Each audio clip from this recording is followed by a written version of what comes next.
Hi there, in this tutorial we're going to be making a drum and bass Reese style bass sound in Native Instruments Massive, a heavily modulated Reese with a nice kind of raspy top end. Here's listen to the sound we're going to be making today.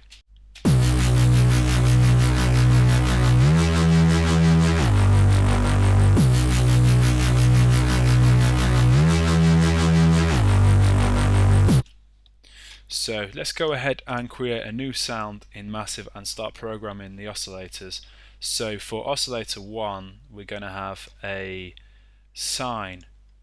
So we can put on sine square, move the wavetable position all the way to the left, and we're going to take the pitch down by 1 octave. Keep the intensity on full, keep it on spectrum, amp's going to stay on full, and it's going to route to both filter 1 and filter 2. For oscillator 2 we're going to have a sonic wave, which is, where is sonic? There we go. And we're going to take the pitch down by 2 octaves, but we're actually going to, not just a couple of cents, we're actually going to move this by 20 cents, and this is going to help give us the sort of Reese kind of flavour to it.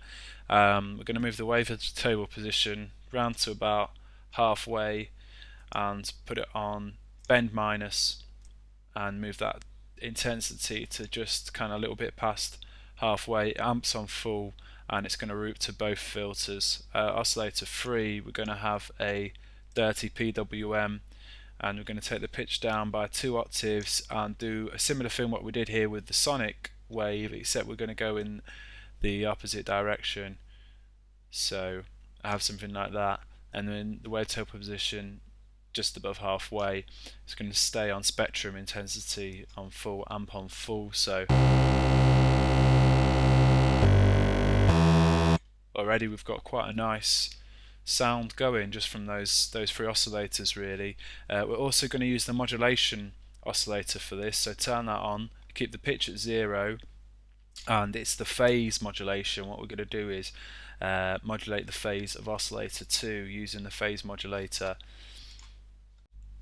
and for now pull the phase amount right down to 0 because we're going to modulate this amount using the envelope.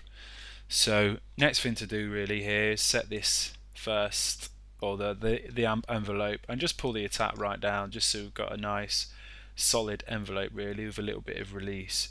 And we can start setting filters now. We can use filter, we're going to use a daft filter for filter 1, move the cutoff up a little bit and pull the resonance right down, and pull the mix slider down at this point actually, so we're getting a blend of both filters. And we're going to have the mix just above halfway, pull the volume of filter 2 up, and this is going to be a band reject filter, cut off a little bit above halfway, bandwidth stays in the middle, and the resonance push up a little bit. So let's get into doing some modulation now. We're going to use the first LFO, we're going to use this to modulate the resonance of the second filter. So, and we're actually going to sync this and have it as 1/8, and keep the amp of this LFO on, move the X fade curve all the way up so we've got a sine wave, and then just push the modulation up a little bit. So if we go really high you can really hear that, but just got quite a subtle amount of top end kind of modulation there. You can hear the resonance going up and down on that second filter, so it's quite a subtle bit of modulation that. And going to do a similar thing really for the second LFO. Sync it again, it's going to be 1/8. It's going to be just not all the way up to a sine wave, so it's getting a little bit of this saw wave in there as well. And this is going to modulate the cutoff frequency of filter 1. So we're getting a little bit more there. And also the intensity of this second oscillator. If I hold down a note here, moving that intensity gives us quite an interesting bit of movement in the sound. So to have that automatically kind of go in there, we can modulate that with an LFO and pull the intensity up. And both these LFOs are set quite similar, but I used two separate LFOs because I wanted the amp of this second one to come down a little bit, to be a little bit less intense. So I had a bit more of a subtle amount of LFO. This is just the way I set the sound up, really. So next thing to do is start setting some of these envelopes to modulate a few things. For envelope 1, we can modulate the pitch here of these oscillators.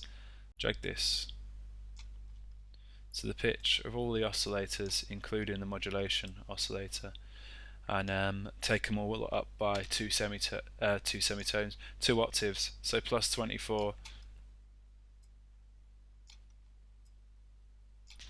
And now set the envelope to be something like this, with a really sharp attack. Pull the decay right down. The sustain is going to be at 0, the attack level is going to be on full. So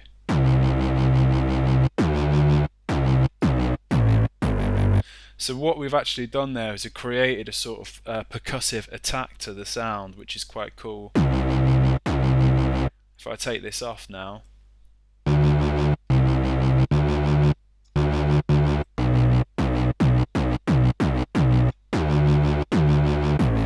it's just given us that percussive edge to the sound, which is quite nice sort of thing to have, really. So next we're going to modulate the amount of phase oscillation we've got going on. So we're going to use a different envelope for this, envelope 2, and drag this over to the phase amp and drag the modulation up to about there. Having quite a large effect on the sound, that phase. So set this envelope up with a sharp attack. The attack level stays on full. Push the decay up to around about 3/4 of the way up, and pull the level right down, the sustain level right down. So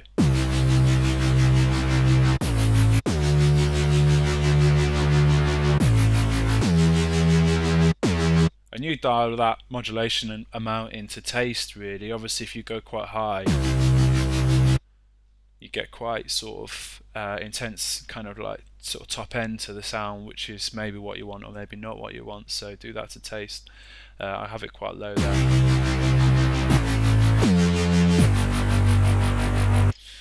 Okay, so let's set up a little bit of distortion in the sound now. So for effects 1, we're going to have the tele tube.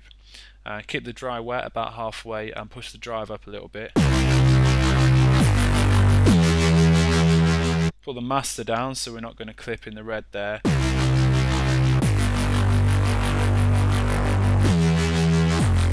And put a bit of dimension expander on the sound as well. But just tone it down a little bit.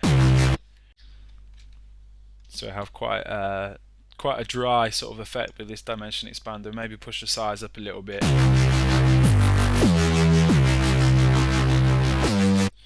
And maybe just EQ the sound a little bit if we want. Just add a bit of top in.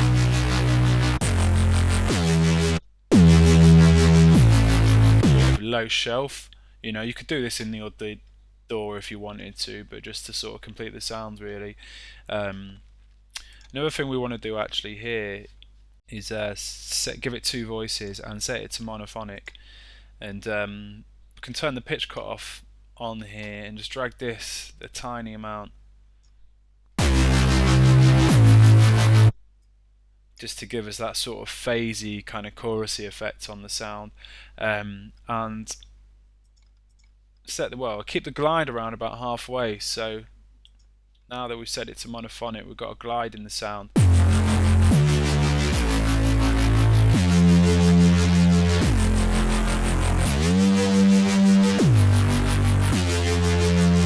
And what we can set here is this legato. At the moment we're going to trigger always, so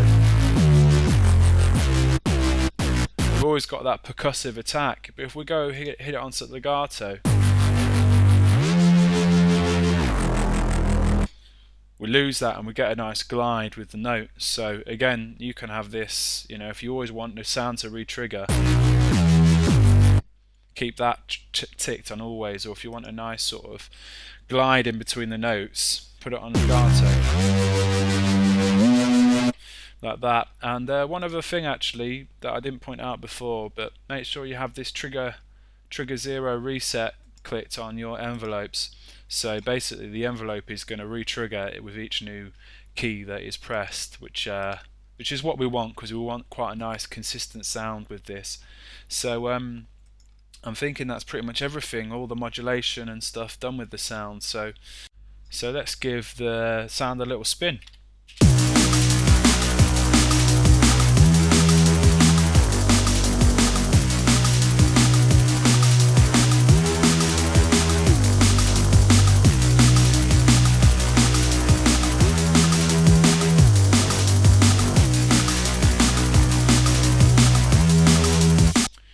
Okay, yeah, well I hope you enjoyed this tutorial. Any questions you've got about this sound and how we've put it together, then just let us know, and thanks for watching. Hope to see you again soon. Cheers, bye.